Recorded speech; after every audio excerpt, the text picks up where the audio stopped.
భారత రాజ్యాంగం కల్పించిన ఆర్టికల్ 19(1)A కల్పించిన భావప్రకటన స్వేచ్ఛను హరించకూడదు.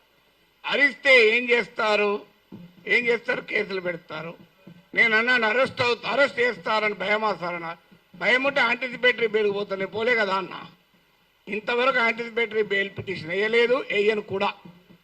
ఎందుకని నవ్వుతూ అన్నా, నా జీవితంలో చాలా అనుభవాలు వచ్చాయి, అసెంబ్లీతో సహా. ఒక జైలు అనుభవం రాలే, అది కూడా పోయి చేస్తే నా ఆత్మకథ పూర్తవుతుంది, ఇంకో చాప్టర్ అని చెప్పాను. సో అందువల్ల అరెస్ట్లకు భయపడే వాళ్ళమైతే ఇక్కడ దాకా రాకనే పోయేవాళ్ళం. నేను 30 ఏళ్ల వయసులో యూనివర్సిటీలో అసిస్టెంట్ ప్రొఫెసర్గా ఉన్నప్పుడు Times of India group daily the ఇండిపెండెంట్కు ఒక ఆర్టికల్ రాశారు. అప్పుడు ముఖ్యమంత్రి నెదురుమల్లి జనార్దన్ రెడ్డి పైన glad to see him go అని రాశాడు. అప్పుడు చీఫ్ మినిస్టర్ ఆఫీస్ నుంచి వైస్ ఛాన్సలర్ ఫోన్ వస్తే నన్ను పిలిపించాడు. ఏం నాగేశ్వర్ పెళ్ళై 4 ఏళ్ళు అయింది, కొడుకు పుట్టి 1 year కూడా కాలే, ఇప్పుడు మన ఉద్యోగం తీసేస్తే ఏమవుతుంది అన్నాడు. నేను తీసేయమన్నాడు సార్ మీ సీఎంను. ఒక 30 ఏళ్ళు అక్కడ ఇక్కడ ట్యూషన్లు చెప్పుకొని బతుకుతా, 30 ఏళ్ళ తర్వాత కోర్టులో సుప్రీంకోర్టుకి వెళ్ళి ఈ డబ్బులన్నీ తెచ్చుకుంటే జూబ్లీహిల్స్ ఇల్లు కట్టుకుంటా అని చెప్పాను. ఎందుకంటే నాకు అదొకటే మార్గం కనబడుతున్నా సార్, లేకపోతే లేదని చెప్పిన.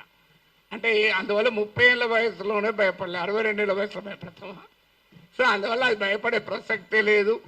అరెస్ట్ ఇంతవరకైతే మీకు ఫ్యాక్ట్స్ కూడా చెప్పాలి. ఎందుకంటే ఇక్కడ మాట్లాడిన వాళ్ళు చాలామంది బహుశా టీవీలు మిస్లీడ్ చేసిన రాంగ్ ఇన్ఫర్మేషన్తో కూడా ఉన్నట్టున్నారు. నా దగ్గరికి అరెస్ట్ చేసడానికి ఎవరైతే రాలే ఇప్పటి వరకు, రారని నేను చెప్పను, ఇప్పటి వరకు రాలేదు. హైదరాబాద్కు వచ్చారేమో తెలియదు, మా ఇంటికి రాలే. ప్రభుత్వమే నేరుగా కేసులు పెట్టింది. ఏంటా కేసులు? కులచిచ్చు పెట్టానట. నేను కులచిచ్చు పెట్టాను. పవన్ కళ్యాణ్ మాటల్లో కూడా చెప్పాడు కులం.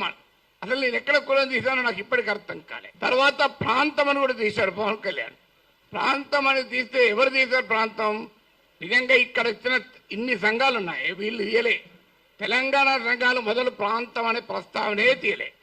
ఆ ప్రస్తావన తీసింది కూడా ఆ 2 పార్టీల వాళ్ళే. నువ్వు తెలంగాణ వాడివి, ఆంధ్రప్రదేశ్ రాజకీయాల గురించి ఎట్లా మాట్లాడు? ఇరాన్ పైన మాట్లాడుతున్నది ఇరాన్ ఓటర్నా?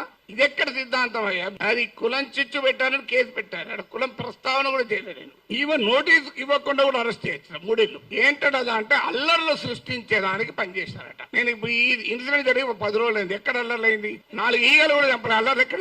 ఆ సెక్షన్ నేను చూస్తే ఆ లాలోనే ఉంది, this section is not applicable for words అన్నాడు. మరి నేను వర్డ్స్ కాకపోతే ఏం మాట్లాడిన? బాంబులు వేసిన. ఇంకో దగ్గర this section is not applicable to the statements అన్నారు. నేను మాట్లాడేది వర్డ్ స్టేట్మెంటే కదా. అంటే అప్లికేబుల్ కాదని చట్టంలో ఉన్న కేసు పెట్టారు. ఇక చూడండి, నేను మాట్లాడిన అంశం అసలు ఇష్యూనే కాదు. ఎక్కడో చూడ పుట్టిన తర్వాత ఎక్కడున్నాం అనేది పాయింట్ కదా. చిన్నప్పటి నుంచి అణగారిన కులాల కొరకే పనిచేసాను తప్ప అణగారిన జాతుల కొరకు వర్గాల కొరకే మాట్లాడింది. ప్రపంచంలో ఎక్కడ అణచివేతుంటే అక్కడ మాట్లాడారు. అసలు విషయం ఈ ఇష్యూనే కాదు. ఇష్యూ ఏంటి? ఆంధ్రప్రదేశ్ కు విశాఖపట్నానికి రైల్వే జోన్ ఇచ్చాడు. ఆ ఇచ్చినట్టే ఇచ్చి ఆదాయం వచ్చే కిరండాల్ కోరాపుట్ లైన్ తీసేసి ఇచ్చారు. ఆంధ్రప్రదేశ్ లో ఒక్క రాజకీయ పార్టీ అడగదు. ఆంధ్రప్రదేశ్ ప్రజల కోసం అవసరమైన ఈ ఒక్క టాపిక్ మీద ఎందుకు డిబేట్ పెట్టరు? మచిలీపట్నం పామర్రు ప్రాంతంలో మీకు విలువైనటువంటి ఆయిల్ అండ్ గ్యాస్ నిక్షేపాల్ని ఓఎన్జీసీ కనుగొంటే తూత్కుడిలో ప్రజల్ని చంపినటువంటి వేదాంతకి ఇచ్చారు. ఇది ఆంధ్రప్రదేశ్ లో ఏ ప్రధాన పార్టీలు 2 అడగలే, కానీ నేను అడిగాను, అది కోపం. ఇక్కడ మాత్రం మళ్ళీ చెప్తున్నాను, మీరు అరెస్ట్ చేసుకుంటారా, కేసులు విత్డ్రా చేస్తారా, చెయ్యరా, అది మీ ఇష్టం. మేము మాత్రం మాట్లాడుతూనే ఉంటాం. We will die but we will not give up our right to free speech అనేది మా మాట.